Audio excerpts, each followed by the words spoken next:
So hello guys, welcome back to my channel. और आज का ये वीडियो काफ़ी महत्वपूर्ण होने वाली है क्योंकि आज के इस वीडियो में हम बात करने वाले हैं आरआरबी एग्ज़ाम में पूछे गए साइंस के ऊपर आधारित जीके, जो कि एग्ज़ाम के पॉइंट ऑफ व्यू से बहुत महत्वपूर्ण होने वाली है क्योंकि ये क्वेश्चंस हाल ही में पूछे गए हैं और चांस है कि ये क्वेश्चंस रिपीट भी हो सकते हैं। तो आपको यहाँ सभी क्वेश्चंस का आंसर अच्छी तरह से याद में रख लेना है ताकि अगर ये पेपर में दोबारा पूछे जाए तो आप इनका सही से जवाब दे सको। तो आज का पहला प्रश्न है, कोशिका के अध्ययन को क्या कहते हैं? तो साथियों, कोशिका के अध्ययन को कोशिका विज्ञान कहते हैं। ऑप्शन ए राइट आंसर हो गया, कोशिका विज्ञान। अगला प्रश्न है,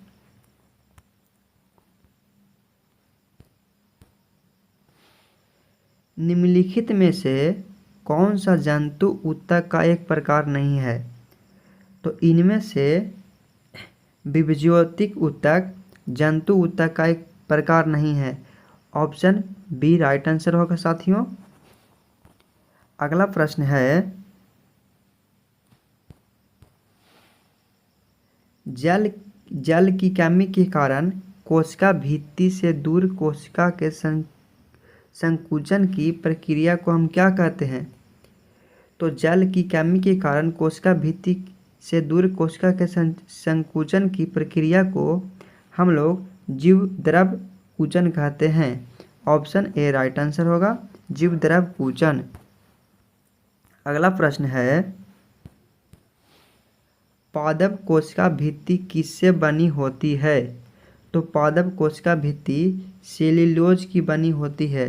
ऑप्शन ए राइट आंसर होगा साथियों, सेल्यूलोज। अगला प्रश्न है, कोशिका का सबसे बाहरी आवरण कौन सा है जो कोशिका की सामग्री को बाहरी वातावरण से अलग करता है? तो कोशिका की सबसे बाहरी आवरण प्लाज्मा झिल्ली है जो बाहरी वातावरण से अलग करती है। ऑप्शन सी राइट आंसर हो जाएगा, प्लाज्मा झिल्ली। अगला प्रश्न साथियों, किसी कोशिका में मौजूद सबसे बड़ा कोशिकांग कौन सा है? तो किसी कोशिका में सबसे बड़ा कोशिकांग जो होता है दोस्तों, नाभिक होता है। ऑप्शन सी राइट आंसर होगा साथियों, नाभिक। अगला प्रश्न है, रक्त खाली स्थान प्रकार के ऊतक का एक उदाहरण है। तो रक्त संयोजी प्रकार के ऊतक का एक उदाहरण है। ऑप्शन डी राइट आंसर होगा साथियों, संयोजी। अगला प्रश्न है, शरीर में रक्त कोशिकाएं कहाँ उत्पन्न होती है? तो शरीर में रक्त कोशिकाएं अस्थिमज्जा में उत्पन्न होती है। ऑप्शन सी राइट आंसर होगा साथियों, अस्थिमज्जा। अगला प्रश्न है, ज्वाला कोशिकाएं खाली स्थान में पाई जाती है, अर्थात ज्वाला कोशिकाएं कहाँ पाई जाती है? तो ज्वाला कोशिकाएं प्लानेरिया में पाया जाता है। ऑप्शन डी राइट आंसर हो जाएगा दोस्तों, प्लानेरिया। अगला प्रश्न साथियों, निम्नलिखित में से कौन एक एंडोप्लाज्मिक रेटिक्यूलम की सहायता से जुड़ा होता है? तो इनमें से राइबोसोम जो है दोस्तों, एंडोप्लाज्मिक रेटिक्यूलम की सहायता से जुड़ा होता है। ऑप्शन डी राइट आंसर हो जाएगा। अगला प्रश्न है, एक पौधे के तने या जड़ का घेरा किस कारण बढ़ता है? तो एक पौधे के तने या जड़ का घेरा लेटरल मेरिस्टेमम से के कारण बढ़ता है। 11 के आंसर होगा दोस्तों सी, लेटरल मेरिस्टेमम। Option C. अगला प्रश्न है, कवक की कोशिका भित्ति किससे बनी होती है? तो कवक की कोशिका भित्ति काइटिन की बनी होती है। ऑप्शन ए राइट आंसर होगा साथियों, काइटिन। अगला प्रश्न साथियों, गुणसूत्र में क्रोमैटिड्स जिस बिंदु पर संलग्न होते हैं उस बिंदु का नाम क्या है? तो क्रोमैटिड्स जिस बिंदु पर संलग्न होते हैं उसे सेंट्रोमियर कहते हैं। ऑप्शन ए राइट आंसर हो जाएगा, सेंट्रोमियर। अगला प्रश्न है, कौन सा अस्थायी ऊतक एक पौधे को कठोर और मजबूत बनाता है? तो पौधे और ऊतक को कठोर बनाता है। ऑप्शन ए राइट आंसर हो जाएगा, स्क्लेरेनकाइमा। ए सही जवाब हो जाएगा दोस्तों। अगला प्रश्न है, कौन आनुवांशिक सामग्री के वाहक है? तो आनुवांशिक सामग्री का वाहक जीन है। ऑप्शन डी राइट आंसर होगा साथियों, जीन। अगला प्रश्न है, मनुष्यों में संयोजी ऊतक के एक उदाहरण की पहचान करें। तो मनुष्यों में संयोजी ऊतक की एक पहचान है हड्डी। ऑप्शन सी राइट आंसर हो जाएगा, हड्डी। अगला प्रश्न है, किस कोशिका अंग को कोशिका का मास्टर कहा जाता है? तो साथियों, नाभिक को कोशिका का मास्टर कहा जाता है। ऑप्शन डी राइट आंसर हो जाएगा, नाभिक।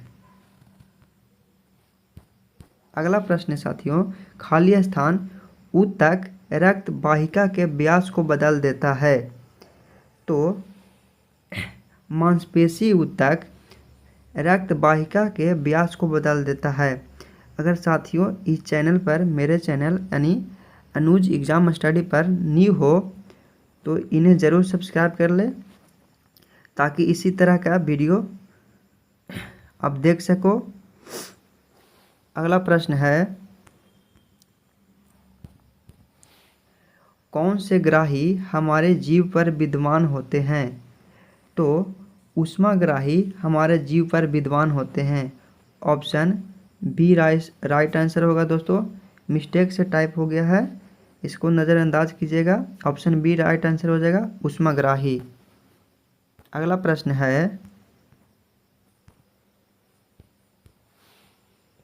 20 नंबर, कॉर्निया और रेटिना शरीर के किस भाग में पाए जाते हैं?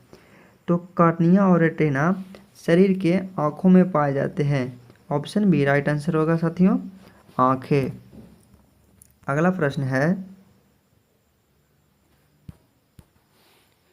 मानव शरीर में पाई जाने वाली वह एकमात्र पेशी कौन सी है जो दोनों सिरों पर जुड़ी नहीं होती है?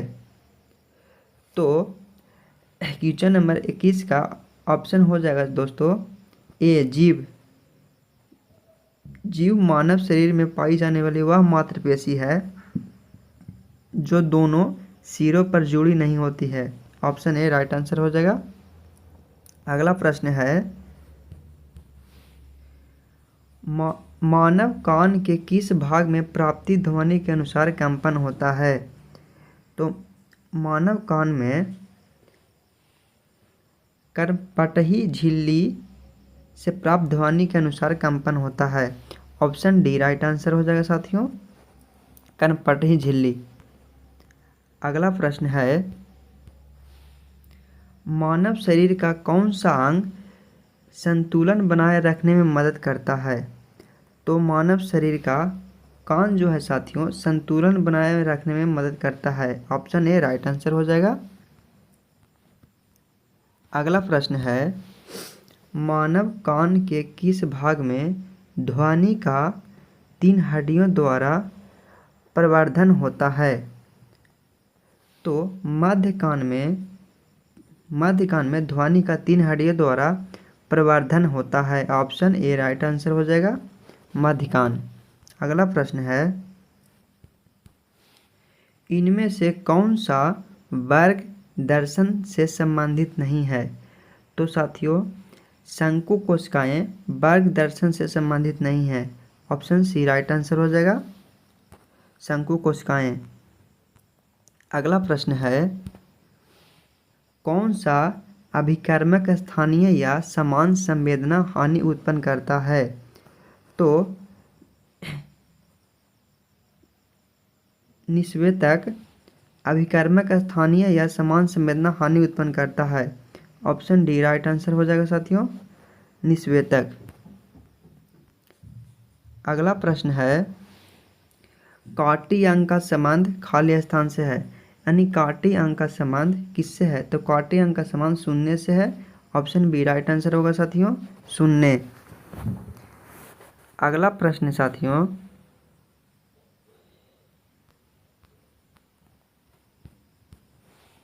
रेटिना का वह क्षेत्र जहां दृष्टि सर्वाधिक होती है क्या कहलाती है? तो रेटिना का वह क्षेत्र जहां दृष्टि सर्वाधिक होती है उसे गर्तिका कहते हैं। ऑप्शन सी राइट आंसर होगा साथियों, गर्तिका। अगला प्रश्न है, खाली स्थान आँख की बाह्यतम तंतुमय कोटिंग है। तो 19 का आंसर हो जाएगा साथियों, श्वेत पटल। श्वेत पटल आँख की बाह्यतम तंतुमय कोटिंग है। ऑप्शन डी राइट आंसर हो जाएगा। अगला प्रश्न है, कान का कौन सा भाग ध्वनि कंपनों को विद्युत संकेतों में बदलता है? तो कॉर्क्लिया कान का वह भाग है जो ध्वनि कंपनों को विद्युत संकेत में बदलता है। ऑप्शन डी राइट आंसर होगा साथियों, कॉर्क्लिया। अगला प्रश्न है, एक मिनट, अगला प्रश्न साथियों, निम्नलिखित में से कौन सा सूचक दृष्टिबाधित छात्र द्वारा उपयोग किया जा सकता है? तो दृष्टिबाधित छात्र द्वारा वनीला उपयोग किया जा सकता है। ऑप्शन डी राइट आंसर हो जाएगा, वनीला। अगला प्रश्न है, ईयर ड्रम का दूसरा नाम क्या है? तो ईयर ड्रम का दूसरा नाम कर्णपटही झिल्ली है। ऑप्शन सी राइट आंसर हो जाएगा, कर्णपटही झिल्ली। अगला प्रश्न है, खाली स्थान आँखों में प्रवेश करने वाले प्रकाश की मात्रा को विनियमित एक नियंत्रित करता है। तो साथियों, परितालिका जो है आँखों में प्रवेश करने वाले प्रकाश की मात्रा को विनियमित नियंत्रित करता है। ऑप्शन ए राइट आंसर हो जाएगा। अगला प्रश्न है साथियों, खाली स्थान में दोहरा परिसंचरण नहीं होता है। तो साथियों, मेढक में दोहरा परिसंचरण नहीं होता है। ऑप्शन डी राइट आंसर हो जाएगा। अगला प्रश्न है, रक्तचाप मापने के लिए इनमें से किस यंत्र का प्रयोग किया जाता है? सॉरी दोस्तों, यंत्र होगा यहाँ पर ही। तो रक्तचाप मापने के लिए किस यंत्र का प्रयोग किया जाता है? तो रक्तचाप मापने के लिए स्फिग्मोमैनोमीटर का उपयोग किया जाता है दोस्तों। ऑप्शन सी राइट आंसर हो जाएगा, स्फिग्मोमैनोमीटर। अगला प्रश्न साथियों, इनमें से किस जीव में 3 कोष्ठीय हृदय होता है? तो इनमें से मेढक जो है दोस्तों, जो मेढक का दिल 3 कोष्ठीय हृदय होता है। ऑप्शन बी राइट आंसर हो जाएगा। अगला प्रश्न है, निम्न विकल्पों में से 3 कक्षीय हृदय वाले जीव का नाम बताइए। तो इनमें से 3 कक्षीय हृदय वाले जीव सैलामेंडर है। ऑप्शन डी राइट आंसर होगा, सैलामेंडर। अगला प्रश्न साथियों, निम्न में से किस प्राणियों में 2 कक्षीय हृदय होते हैं? तो मत्स्य में दो कक्षीय हृदय होते हैं। ऑप्शन डी राइट आंसर हो जाएगा। अगला प्रश्न है साथियों, मानव हृदय में फुफ्फुसीय शिरा से जुड़ी होती है। तो मानव हृदय में बाएं एलिन फुफ्फुसीय शिरा से जुड़ी होती है। ऑप्शन सी राइट आंसर हो जाएगा, बाएं एलिन। अगला प्रश्न है, निम्नलिखित में से किसके पास 4 कक्षाओं वाला हृदय है। तो साथियों, मछली में 4 कक्षाएं वाला हृदय होती है। ऑप्शन डी राइट आंसर हो जाएगा। अगला प्रश्न है साथियों, निम्नलिखित में से कौन सा तत्व मानव रक्त के हिम का हिस्सा है। तो साथियों, मानव तत्व रक्त के हिम का हिस्सा है दोस्तों, लोहा। ऑप्शन ए राइट आंसर हो जाएगा, लोहा। अगला प्रश्न है साथियों, निम्नलिखित में से किस रक्त समूह वाले लोग को सार्वभौमिक प्राप्तकर्ता माना जाता है। तो सार्वभौमिक प्राप्तकर्ता AB+ को माना जाता है। ऑप्शन बी राइट आंसर हो जाएगा, AB+। अगला प्रश्न है, मनुष्यों में निम्न में से किसमें ऑक्सीजन के लिए उच्च बंधुता है। तो ऑक्सीजन के लिए उच्च बंधुता हीमोग्लोबिन है। ऑप्शन ए राइट आंसर हो जाएगा तो साथियों, हीमोग्लोबिन। अगला प्रश्न है, निम्नलिखित में से कौन हृदय से वृक्क तक रक्त पहुंचाता है। तो वृक्क से रक्त पहुंचाता है दोस्तों गुर्दे की ध्वनियाँ। ऑप्शन सी राइट आंसर होगा साथियों, गुर्दे की ध्वनियाँ। अगला प्रश्न है, एक वयस्क मानव हृदय का औसत भार लगभग कितना होता है। तो एक वयस्क मानव हृदय का औसत भार 300 ग्राम होता है। ऑप्शन सी राइट आंसर हो जाएगा साथियों, 300 ग्राम। अगला प्रश्न है, रक्त का इनमें से कौन सा घटक ऑक्सीजन का परिवहन करता है। तो रक्त का इनमें से RBC ऑक्सीजन का परिवहन करता है। ऑप्शन डी राइट आंसर होगा साथियों, RBC। अगला प्रश्न है साथियों, इनमें से कौन सा हृदय की समस्या का निदान करने में मदद करता है। तो इनमें से ECG हृदय की समस्या का निदान करने में मदद करता है साथियों। ECG का फुल फॉर्म होता है इलेक्ट्रोकार्डियोग्राम। इसे याद रखिएगा। अगला प्रश्न है, खाली स्थान हीमोग्लोबिन में मौजूद प्रोटीन है। तो हीमोग्लोबिन में मौजूद प्रोटीन है साथियों ग्लोबिन जो है हीमोग्लोबिन में मौजूद प्रोटीन है। ऑप्शन सी राइट आंसर हो जाएगा। अगला प्रश्न साथियों, इनमें से कौन सा रक्त के जमने के लिए आवश्यक खनिज है। तो इनमें से कैल्शियम जो है दोस्तों रक्त के जमने के लिए आवश्यक खनिज है। ऑप्शन डी राइट आंसर हो जाएगा, कैल्शियम। अगला प्रश्न है, निम्नलिखित में से कौन फेफड़ों से हृदय तक ऑक्सीजन युक्त रक्त पहुंचाता है। तो फेफड़ों से हृदय तक ऑक्सीजन युक्त रक्त पहुंचाता है साथियों फुफ्फुस धमनी। ऑप्शन बी राइट आंसर हो जाएगा, फुफ्फुस धमनी। लास्ट क्वेश्चन है साथियों, मानव शरीर के किस अंग पर एंजियोप्लास्टी की जाती है। तो मानव शरीर के हृदय पर एंजियोप्लास्टी की जाती है। ऑप्शन ए राइट आंसर हो जाएगा साथियों। किस बीमारी में पैरों में अत्यधिक सूजन आ जाती है। तो फिलपॉम बीमारी में पैरों में अत्यधिक सूजन आ जाता है। ऑप्शन बी राइट आंसर होगा, फिलपॉम। अगला प्रश्न है, निम्न में से कौन सा रोग मानव शरीर में रक्त कोशिकाओं को प्रभावित करती है। तो मानव शरीर में रक्त कोशिकाओं को ल्यूकेमिया नामक रोग प्रभावित करती है। ऑप्शन डी राइट आंसर हो जाएगा, ल्यूकेमिया। अगला प्रश्न है, निम्न में से किस जीव में लिंग का निर्धारण आनुवांशिक रूप से नहीं होता है? तो घेंघा लिंग में निर्धारण आनुवांशिक रूप से नहीं होता है, ऑप्शन सी राइट आंसर होगा दोस्तों। अगला प्रश्न है, निम्नलिखित में से कौन सा यौवन विकास का हिस्सा नहीं है?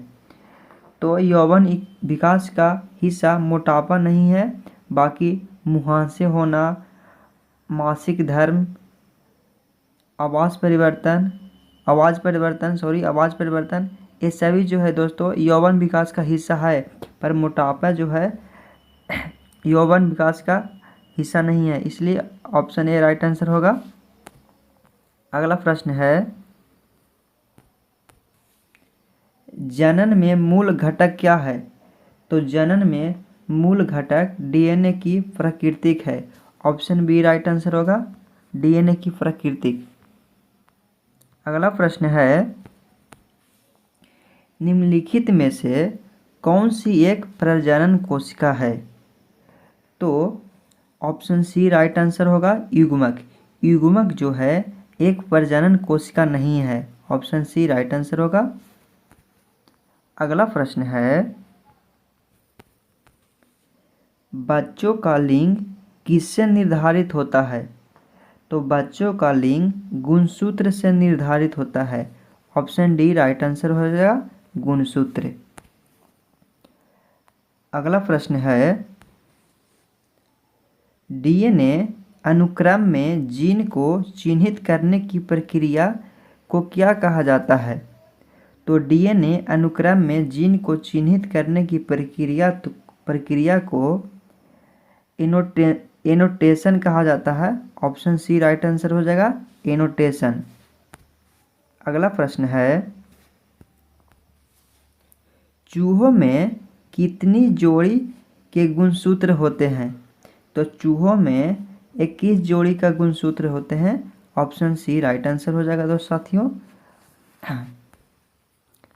अगला प्रश्न है, निम्नलिखित में से कौन बढ़ते भ्रूण के लिए पोषक ऊतक का कार्य करता है? तो बढ़ते भ्रूण के लिए पोषक कार्य का कार्य एंडोस्पर्मा कार्य करता है, ऑप्शन बी राइट आंसर हो जाएगा, एंडोस्पर्म। अगला प्रश्न है, पुरुष में प्राथमिक यौन अंग कौन सा होता है? तो पुरुष में प्राथमिक यौन अंग वृषण होता है, ऑप्शन बी राइट आंसर होगा, वृषण। अगला प्रश्न है, अंडा अंडाशय से गर्भाशय कोख में किसके माध्यम से लाया जाता है? तो अंडा अंडाशय से गर्भ में डिंडवाहिनी द्वारा लाया जाता है, ऑप्शन सी राइट आंसर हो जाएगा, डिंडवाहिनी।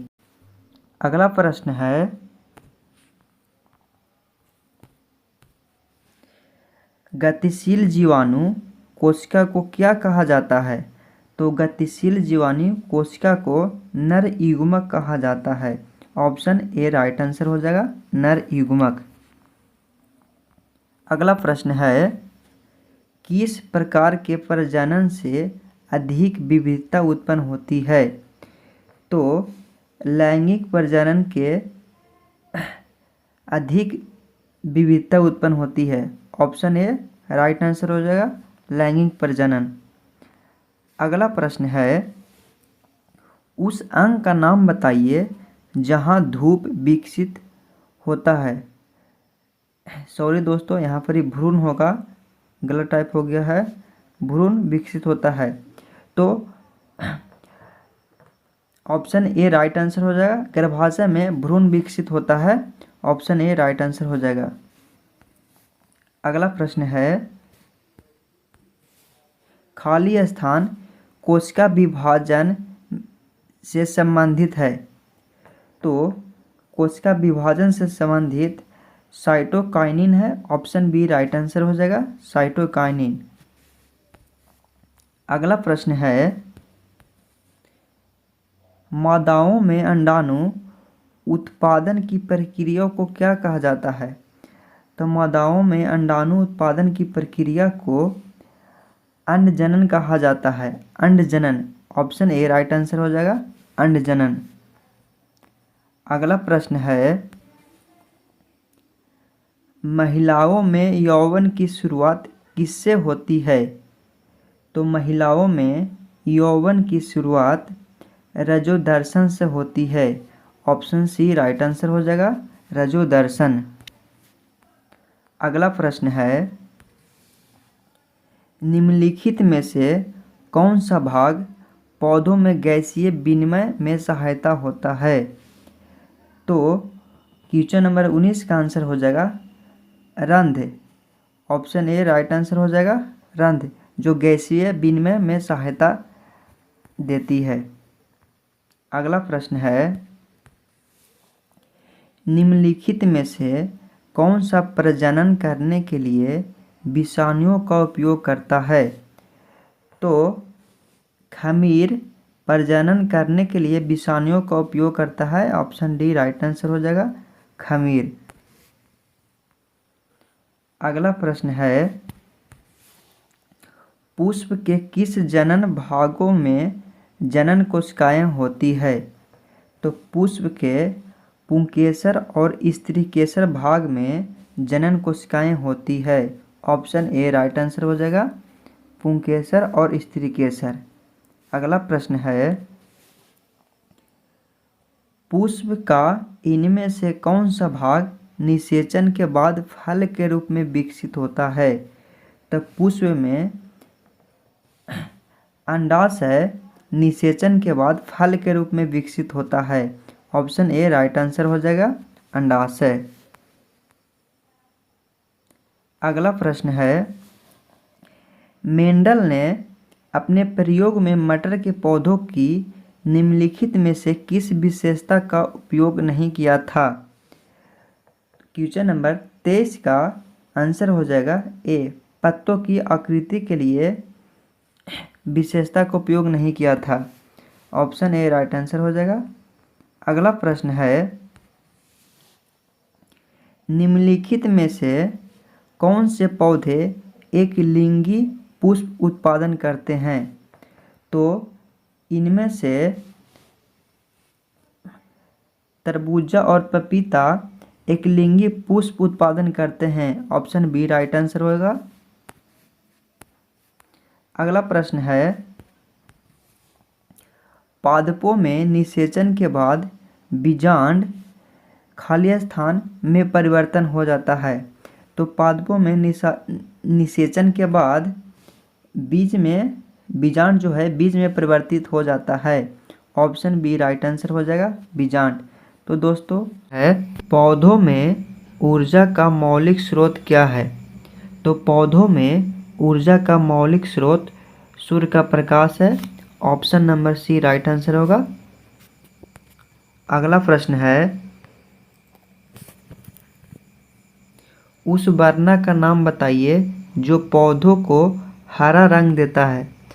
तो उस वर्ण का नाम है क्लोरोफिल। ऑप्शन बी जो है राइट आंसर है दोस्तों, जो पौधों को हरा रंग प्रदान करता है। Option B. अगला प्रश्न है, सूर्य की ओर मुख किए हुए सूर्यमुखी की गति को क्या कहा जाता है?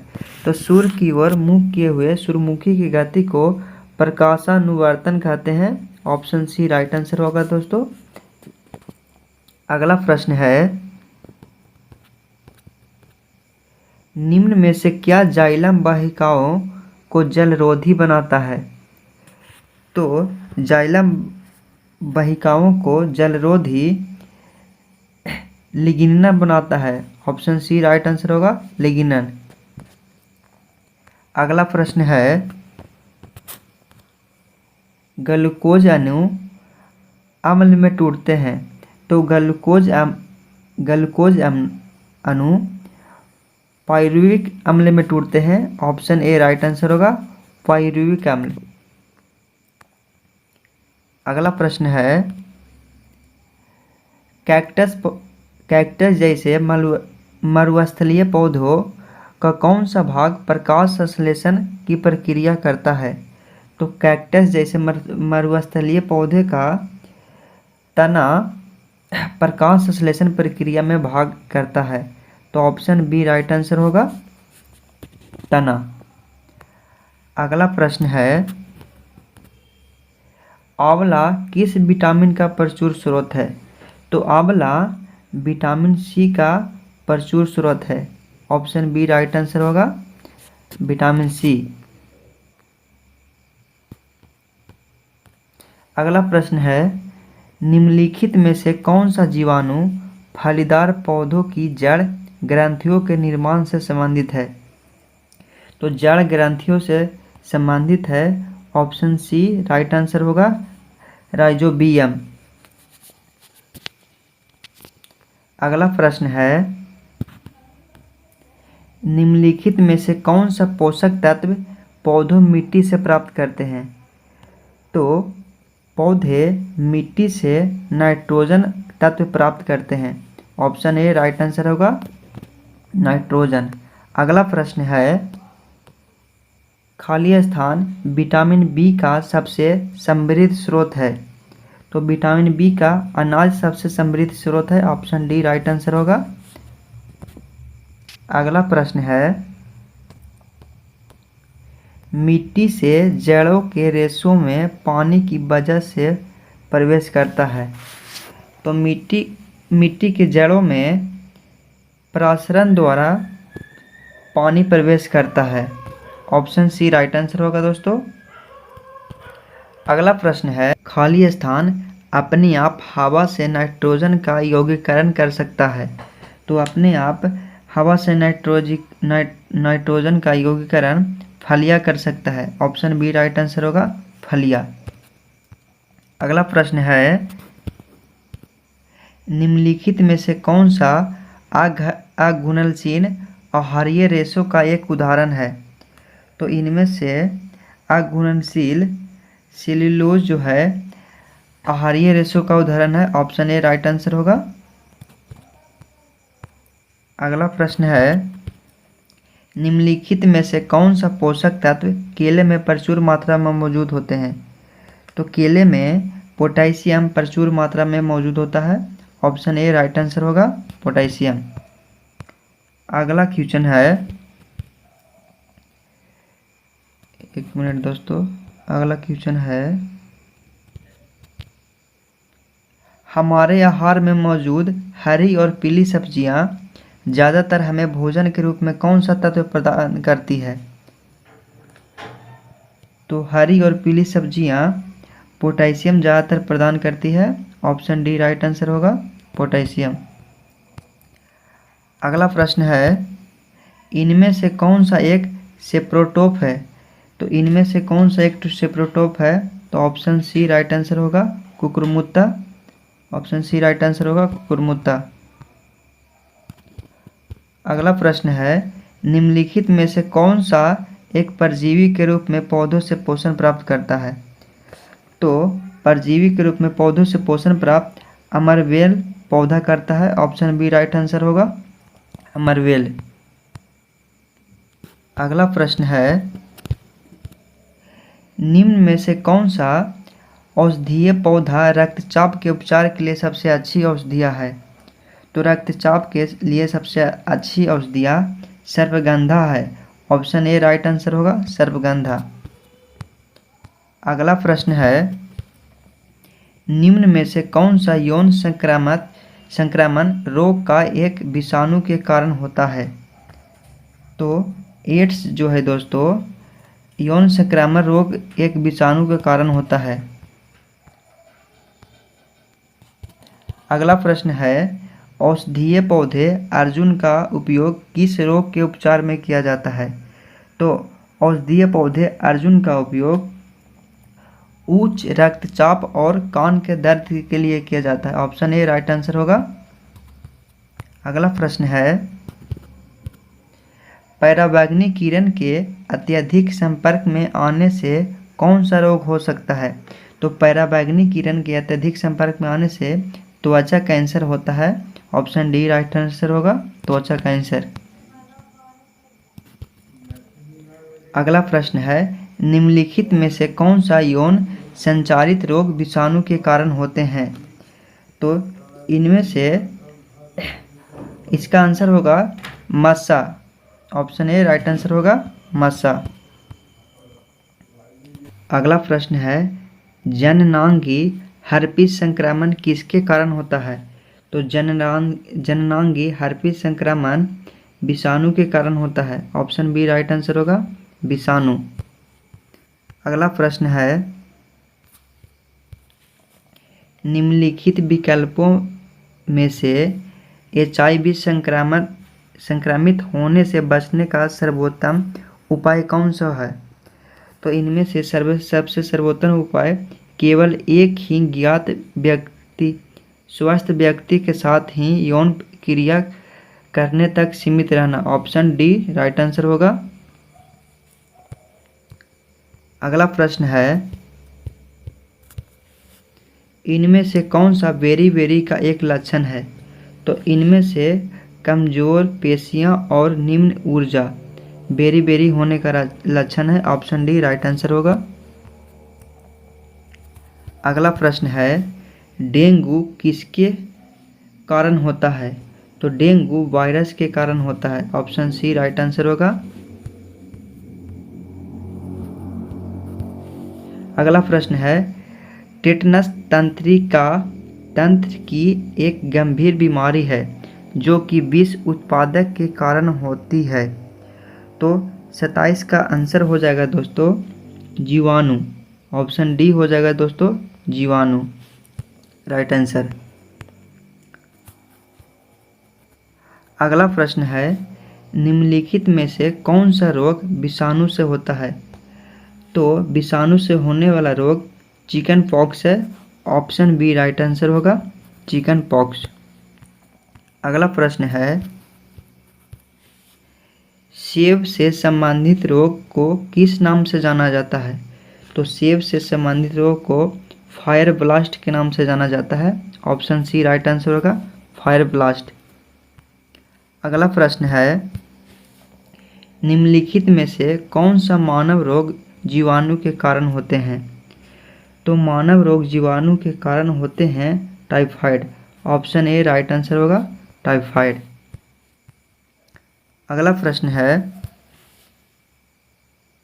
हेपेटाइटिस ए का कारण क्या है? तो हेपेटाइटिस ए का कारण है विषाणु। ऑप्शन ए राइट आंसर होगा विषाणु। अगला प्रश्न है, कौन सा विटामिन रक्त के थक्के के लिए आवश्यक प्रोटीन और कैल्शियम को सक्रिय करता है? तो विटामिन रक्त के थक्के के लिए विटामिन के कैल्शियम को सक्रिय करता है। ऑप्शन बी राइट आंसर होगा विटामिन के। अगला प्रश्न है, निम्नलिखित में से कौन सा एककोशिकीय जीव कालाजार का कारण बनता है? तो कालाजार का कारण बनता है leishmania. Option A right answer होगा लिस्मेनिया।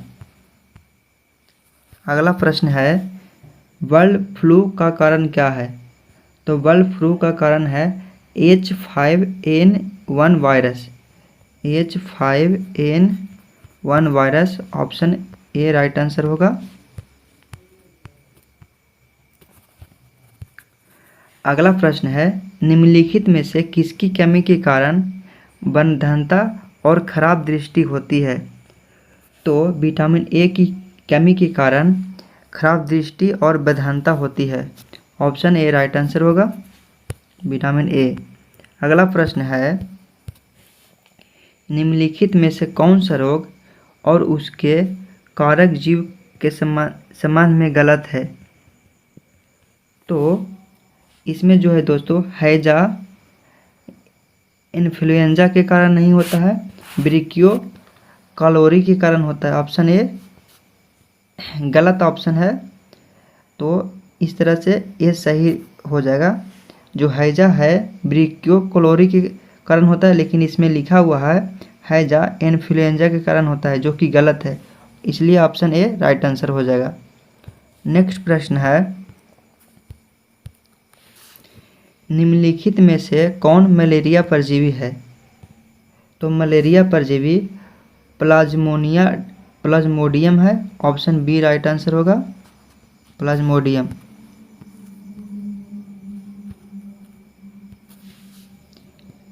अगला प्रश्न है, किस विकिरण समस्थानी का इस्तेमाल किया जाता है? तो विकिरण समस्थानी का प्रयोग स्टार्टियम 89 में किया जाता है। ऑप्शन सी राइट आंसर होगा। अगला प्रश्न है, मेगालोब्लास्टिक एनीमिया किस विटामिन की कमी से होता है? तो मेगालोब्लास्टिक एनीमिया विटामिन B9 की कमी से होता है। ऑप्शन डी राइट आंसर होगा। अगला प्रश्न है, निम्नलिखित में से कौन सा एक जीवाणु जनित रोग है? तो जीवाणु जनित रोग जो है दोस्तों डिप्थीरिया है। ऑप्शन ए राइट आंसर होगा, डिप्थीरिया। अगला प्रश्न है, कौन सा विटामिन हमारी आँखों और त्वचा को स्वस्थ रखता है? तो हमारी आँखों और त्वचा को विटामिन ए स्वस्थ रखता है। ऑप्शन बी राइट आंसर होगा। अगला प्रश्न है, निम्नलिखित में से कौन सी बीमारी हवा से नहीं फैलती है? तो हवा से नहीं फैलती है दोस्तों हैजा। हैजा विक्रियो कोलेरी नामक जीवाणु से फैलता है, इसलिए बी ऑप्शन हो जाएगा। अगला प्रश्न है, निम्नलिखित में से कौन सा रोग मच्छरों द्वारा उत्पन्न होता है? तो इसमें मच्छरों द्वारा उत्पन्न फाइलेरिया है। ऑप्शन बी राइट आंसर, तो ऑप्शन सी राइट आंसर होगा। अगला प्रश्न है, इनमें से किस रोग से पीड़ित रोग नेत्रदान कर सकते हैं? तो इनमें से मधुमेह नामक पीड़ित रोग नेत्रदान कर सकता है। ऑप्शन बी राइट आंसर होगा। अगला प्रश्न है, रोगजनक सूक्ष्मजीव की वृद्धि को रोकने वाली दवाओं को क्या कहा जाता है? तो रोगजनक सूक्ष्मजीव की वृद्धि को रोकने वाली दवाओं को एंटीबायोटिक्स कहा जाता है। ऑप्शन सी राइट आंसर होगा, एंटीबायोटिक्स। अगला प्रश्न है, निम्नलिखित में से कौन सा रोग जल प्रदूषण से नहीं होता है? तो इनमें से प्लेग नामक रोग जल प्रदूषण से नहीं होता है। ऑप्शन डी राइट आंसर होगा। अगला प्रश्न है, अमीबियासिस के कारण क्या होता है? अमीबियासिस के कारण क्या होता है? तो अमीबियासिस के कारण पेचिस होता है। ऑप्शन बी राइट आंसर होगा, पेचिस। अगला प्रश्न है, निम्नलिखित में से कौन सा बीजोजनित रोग नहीं है? तो इनमें से आलू से होने वाला मोजेक रोग बीजोजनित रोग नहीं है। ऑप्शन बी राइट आंसर होगा। अगला प्रश्न है, इंसुलिन द्वारा किस बीमारी का उपचार किया जाता है? तो इंसुलिन द्वारा मधुमेह नामक बीमारी का उपचार किया जाता है। ऑप्शन डी राइट आंसर होगा, मधुमेह। लास्ट प्रश्न है दोस्तों, निम्न में से कौन सी एक वायु संचारित बीमारी है? तो इनमें से वायु संचारित बीमारी है। ऑप्शन डी राइट आंसर होगा, ग्रोबरा। ऑप्शन डी राइट आंसर होगा। बिल्ली प्रजाति के सदस्यों को दिया जाने वाला वर्गीय नाम क्या है? तो बिल्ली प्रजाति के सदस्यों को दिया जाने वाला वर्गीय नाम फेलाइन है। ऑप्शन ए जो है राइट आंसर है, फेलाइन। अगला प्रश्न है, ब्यूटिया मोनोस्पर्मा किस पौधे का वानस्पतिक नाम है जो मूलतः भारतीय उपमहाद्वीप का है? तो ब्यूटिया मोनोस्पर्मा पलाश पौधे का वानस्पतिक नाम है। ऑप्शन बी जो है दोस्तों राइट आंसर होगा।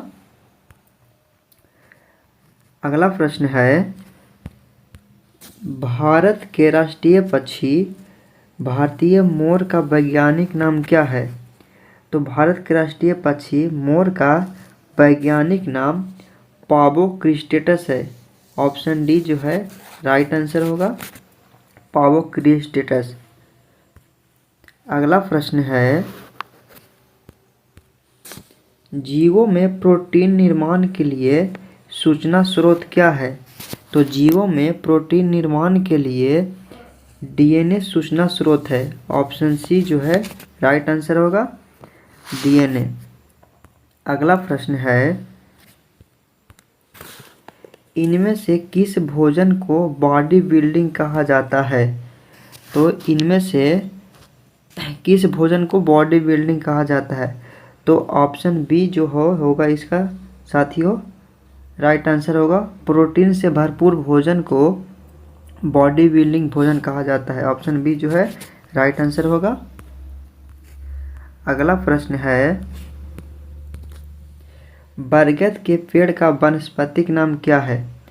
तो बरगद के पेड़ का वानस्पतिक नाम फिकस बेंथालिसस है। तो ऑप्शन ए राइट आंसर होगा, फिकस बेंथालिसस। अगला प्रश्न है, समान गेहूं का वानस्पतिक नाम क्या है? तो समान गेहूं का वनस्पति नाम ट्रिटिकम एक्सिटिकम है। ऑप्शन सी जो है दोस्तों राइट आंसर होगा। अगला प्रश्न है, होमो सेपियंस शब्द किसने दिया? तो होमो सेपियंस शब्द कार्ल लिनियस ने दिया। ऑप्शन ए जो है राइट आंसर होगा, कार्ल लिनियस। अगला प्रश्न है, राना ट्रिगिना किस जानवर का वैज्ञानिक नाम है? तो राना ट्रिगिना जो है दोस्तों मेढक का वैज्ञानिक नाम है। ऑप्शन डी राइट आंसर होगा, मेढक। अगला प्रश्न है, कोबाल्ट किस विटामिन में पाया जाता है? तो कोबाल्ट है दोस्तों विटामिन 12 में पाया जाता है। ऑप्शन सी जो है राइट आंसर होगा, विटामिन 12। अगला प्रश्न है, साइनोकोबालामिन विटामिन का मानक निर्मित रूप है। तो साइनोकोबालामिन का मानव निर्मित रूप है। ऑप्शन सी होगा दोस्तों B12, राइट आंसर होगा B12। अगला प्रश्न है, निम्न में से कौन सा आहार घटक प्रति ग्राम मनुष्यों में उच्चतम ऊर्जा प्रदान करती है? तो प्रति ग्राम मनुष्यों में उच्चतम ऊर्जा जो है दोस्तों वसा प्रदान करती है। ऑप्शन सी राइट आंसर होगा, वसा। अगला प्रश्न है, निम्न में से कौन सा वृद्धि के लिए आवश्यक प्रोटीन प्रदान करता है?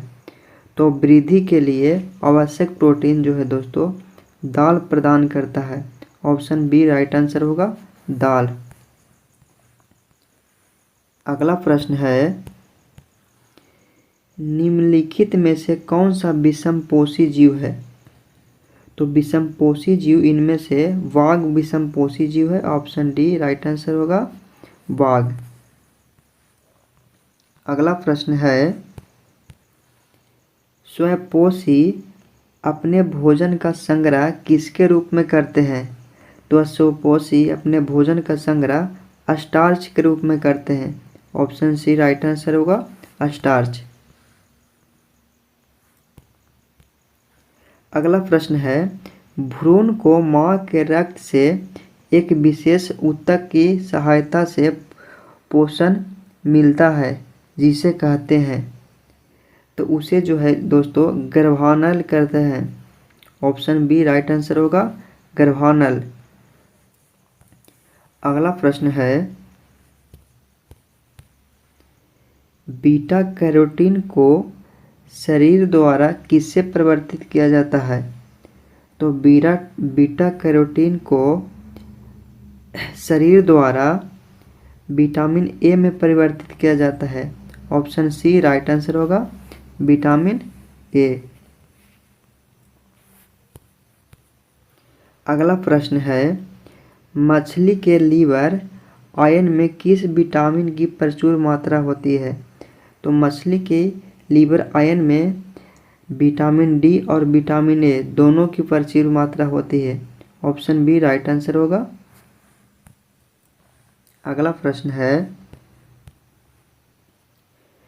गर्म करने पर कौन सा विटामिन नष्ट हो जाता है? तो गर्म करने पर दोस्तों विटामिन बी1 नष्ट हो जाता है। ऑप्शन ए राइट आंसर होगा, विटामिन बी1। अगला प्रश्न है, मायोसिन और एक्टिन क्या है? तो मायोसिन और एक्टिन मांसपेशिया प्रोटीन है। ऑप्शन ए राइट आंसर होगा, मांसपेशिया प्रोटीन। अगला प्रश्न है, कैसीन एक प्रोटीन है जो पाया जाता है। कैसीन एक प्रोटीन है जो दूध में पाया जाता है।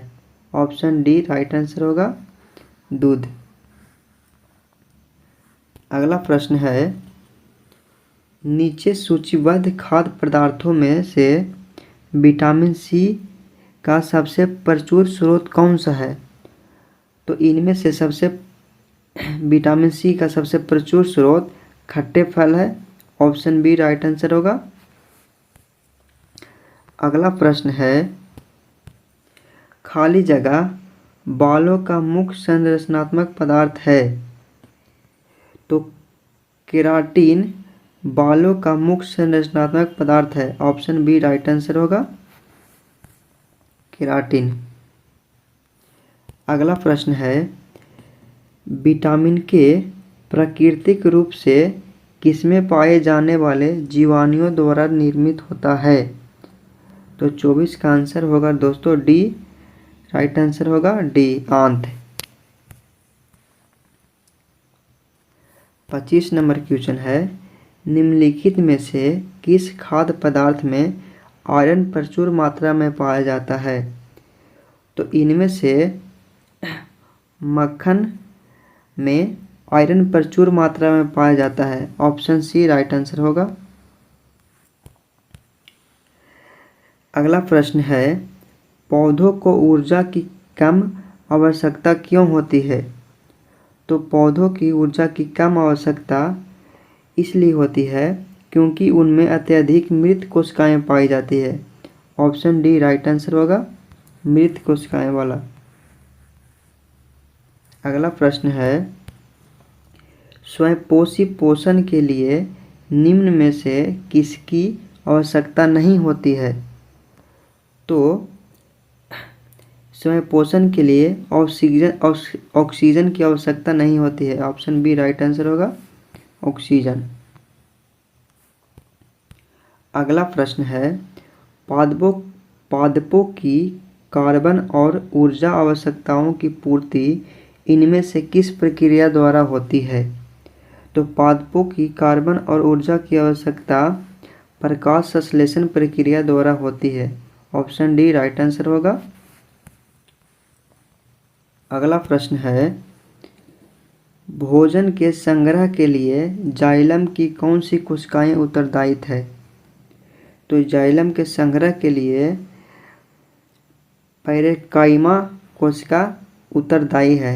ऑप्शन बी राइट आंसर होगा, पैरेकाइमा। अगला प्रश्न है, इनमें से कौन सा जाइलम एक घटक नहीं है? तो इनमें से सहचर साथी कोशिका जाइलम घटक नहीं है। ऑप्शन सी राइट आंसर होगा। अगला प्रश्न है, प्रकाश संश्लेषण की प्रक्रिया के दौरान निम्नलिखित में से किसका उत्पादन अपशिष्ट उत्पाद के रूप में होता है? तो अपशिष्ट उत्पाद के रूप में होता है ऑक्सीजन का। ऑप्शन बी राइट आंसर होगा, ऑक्सीजन। अगला प्रश्न है, वायुमंडलीय दाब और बाष्पोत्सर्जन की दर एक दूसरे के होती है। तो वायुमंडलीय दाब और बाष्पोत्सर्जन एक दूसरे के व्युत्क्रमानुपाती होती है। ऑप्शन बी राइट आंसर होगा, व्युत्क्रमानुपाती। अगला प्रश्न है, प्रकाश संश्लेषण के प्रयोग में स्टार्च की उपस्थिति क्यों मापते हैं? तो प्रकाश संश्लेषण के प्रयोग में स्टार्च की उपस्थिति इसलिए मापते हैं क्योंकि निर्मित ग्लूकोज स्टार्च के रूपांतरित हो जाता है। तो ऑप्शन डी राइट आंसर होगा। अगला प्रश्न है, पादपों की कार्बन और ऊर्जा आवश्यकताओं की पूर्ति इनमें से किस प्रक्रिया द्वारा होती है? तो इनमें से प्रकाश संश्लेषण प्रक्रिया द्वारा पादपों की कार्बन और ऊर्जा की आवश्यकता होती है। ऑप्शन डी राइट आंसर होगा। अगला प्रश्न है, निम्न में से कौन सा अपने आप में एक संतुलित आहार है? इनमें से कौन सा अपने आप में एक संतुलित आहार है? तो इनमें से दूध जो है दोस्तों संतुलित आहार है। ऑप्शन बी राइट आंसर होगा। सिलिकॉन घाटी कहाँ स्थित है? तो भारत की सिलिकॉन घाटी बेंगलुरु में स्थित है। अगला प्रश्न है, सांची स्तूप का निर्माण किसने कराया था? तो सांची स्तूप का निर्माण अशोक ने कराया था। अगला प्रश्न है, धर्मराज रथ स्मारक कहाँ अवस्थित है? तो धर्मराज रथ स्मारक महाबलीपुरम में स्थित है। ऑप्शन सी राइट आंसर होगा। ऑप्शन सी राइट आंसर होगा। अगला प्रश्न है, साइलेंट वैली या मूक घाटी किस राज्य में अवस्थित है? तो साइलेंट वैली या मूक घाटी जो है दोस्तों केरल में स्थित है। ऑप्शन डी राइट आंसर होगा। ऑप्शन डी राइट आंसर होगा। अगला प्रश्न है, निम्नलिखित में से किस शहर में झांसी की रानी की समाधि स्थल है? तो झांसी की रानी की समाधि स्थल जो है दोस्तों ग्वालियर में अवस्थित है। ऑप्शन ए जो है राइट आंसर होगा। ये क्वेश्चन जो है एसएससी 2020 में पूछा जा चुका है, तो इसे आप अच्छी तरह से याद में रख लीजिएगा। हो सकता है आगे रिपीट भी हो सकता है। अगला प्रश्न है, चंडीगढ़ के प्रसिद्ध रॉक गार्डन का सर्जक कौन था? तो चंडीगढ़ का प्रसिद्ध रॉक गार्डन का सर्जक नेकचंद था। ऑप्शन ए राइट आंसर होगा, नेकचंद। अगला प्रश्न है, भारत में सबसे योजनाबद्ध बसा शहर कौन सा है? तो भारत में योजनाबद्ध बसा शहर जो है दोस्तों ऑप्शन सी चंडीगढ़ है। आंसर इसका हो जाएगा option C Chandigarh right answer. अगला प्रश्न है, निम्नलिखित में से किस पर्वतीय स्थल के नाम का अर्थ वज्रपात स्थल है?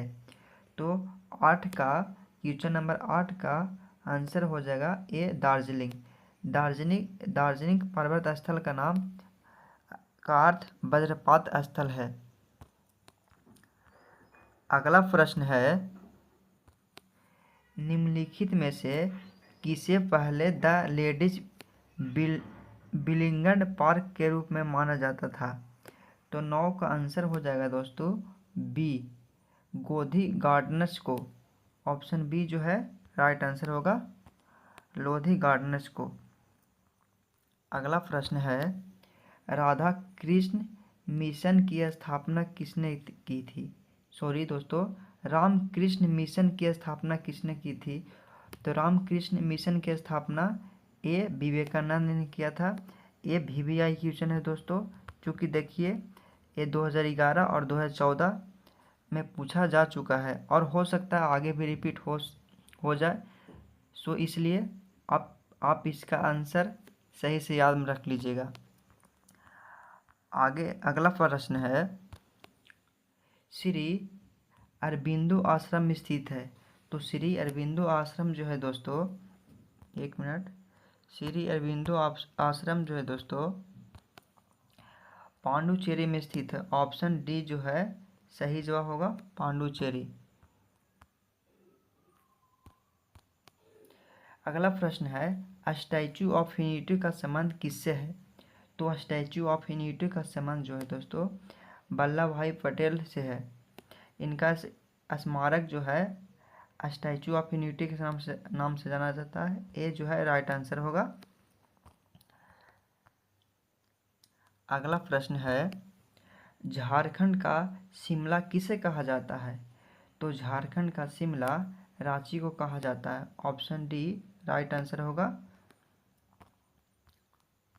अगला प्रश्न है, जवाहर सुरंग किस राज्य केंद्र शासित प्रदेश में है। जवाहर सुरंग जो है दोस्तों जम्मू कश्मीर में अवस्थित है। ऑप्शन। अगला प्रश्न है, भारत का राष्ट्रीय युद्ध स्मारक कहाँ अवस्थित है। तो भारत का राष्ट्रीय युद्ध स्मारक नई दिल्ली में अवस्थित है। ऑप्शन डी जो है राइट आंसर होगा, नई दिल्ली। अजंता की गुफाएं कहाँ अवस्थित है। तो अजंता की गुफाएं जो है दोस्तों महाराष्ट्र में स्थित है। ऑप्शन ए जो है राइट आंसर होगा, महाराष्ट्र। अगला प्रश्न है, बाघ की गुफाएं किस राज्य में स्थित है। तो बाघ की गुफाएं मध्य प्रदेश में स्थित है। ऑप्शन डी जो है राइट आंसर होगा, मध्य प्रदेश। अगला प्रश्न है, प्रसिद्ध छोटा इमाम बाड़ा स्थित है। तो प्रसिद्ध छोटा इमाम बाड़ा जो है दोस्तों लखनऊ में अवस्थित है। ऑप्शन ए जो है राइट आंसर होगा, लखनऊ में। अगला प्रश्न है, दरिंगबाड़ी हिल स्टेशन किस राज्य में अवस्थित है। तो दरिंगबाड़ी हिल स्टेशन जो है ओडिशा में स्थित है। ऑप्शन बी जो है राइट आंसर होगा, ओडिशा। अगला प्रश्न है, शेरशाह का मकबरा कहाँ अवस्थित है। तो शेरशाह का मकबरा जो है दोस्तों सासाराम में अवस्थित है। ऑप्शन बी जो है राइट आंसर होगा, सासाराम। अगला प्रश्न है, निम्नलिखित में से किसने चार मीनार बनवाई थी। तो चार मीनार कुली कुतुब शाह ने बनाई थी। ऑप्शन ए जो है सही जवाब है, कुली कुतुब शाह।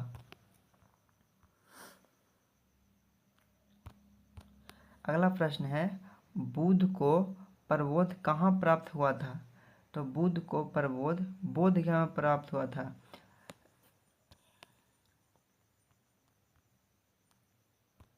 अगला प्रश्न है, बीबी का मकबरा कहाँ अवस्थित है। तो बीबी का मकबरा जो है दोस्तों औरंगाबाद में अवस्थित है। ऑप्शन बी जो है राइट आंसर होगा, औरंगाबाद।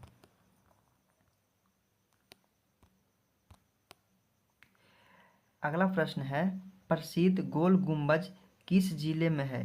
तो प्रसिद्ध गोल गुंबज बीजापुर में अवस्थित है। ऑप्शन सी जो है राइट आंसर होगा, Bijapur.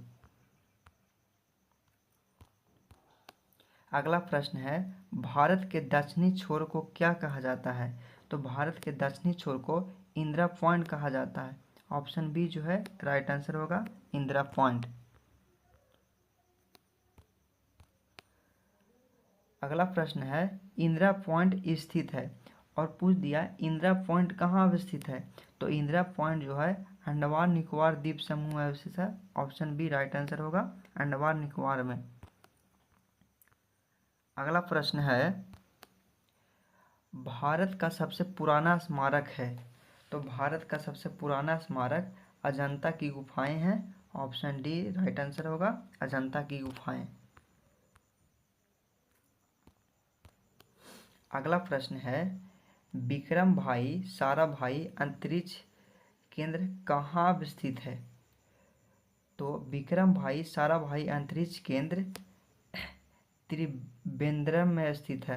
Option B right answer होगा, त्रिवेंद्रम। अगला प्रश्न है, कन्हेरी और कार्ले गुफाएं किस राज्य में है? तो कन्हेरी और कार्ले गुफाएं जो है महाराष्ट्र में स्थित है।